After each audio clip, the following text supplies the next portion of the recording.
కరీంనగర్ జిల్లా కేంద్రంలోని మహాత్మాగాంధీ విగ్రహం దగ్గర నిరసన చేపట్టారు కాంగ్రెస్ నేతలు. మహాత్మాగాంధీ జాతీయ గ్రామీణ ఉపాధి హామీ పథకం నుంచి గాంధీ పేరు తొలగించే ప్రతిపాదనపై ధర్నా చేశారు. ఉపాధి హామీ పథకానికి గాంధీజీ పేరు యథావిధిగా కొనసాగించాలని డిమాండ్ చేశారు. కరీంనగర్ డీసీసీ అధ్యక్షుడు చొప్పదండి ఎమ్మెల్యే మేడిపల్లి సత్యం ప్రజల గుండెల్లోంచి గాంధీ పేరును ఎవరూ తొలగించలేరన్నారు. గాంధీ, నెహ్రూ పేర్లు లేకుండా చేయాలని మోదీ కుట్ర చేస్తున్నారని ఆరోపించారు ఎమ్మెల్యే మేడిపల్లి సత్యం.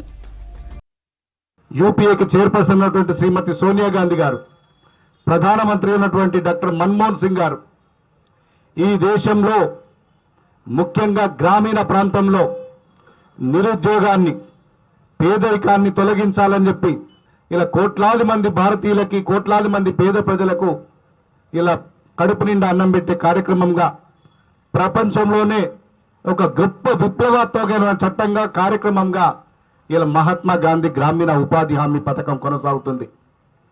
ఇలా దురదృష్టవశాత్తు ఈ దేశంలో భారతీయ జనతా పార్టీ నేతృత్వంలోని నరేంద్ర మోడీ గారి నాయకత్వంలో ప్రతి పథకానికి తూట్లు పొడుస్తూ, ఆనాడు మహాత్మా గాంధీ అంటే ఏదో ఒక విగ్రహం కాదు, ఒక పేరు కాదు. మహాత్మా గాంధీ గారంటే మానవత్వానికి, మనిషి తత్వానికి, సత్యం, అహింస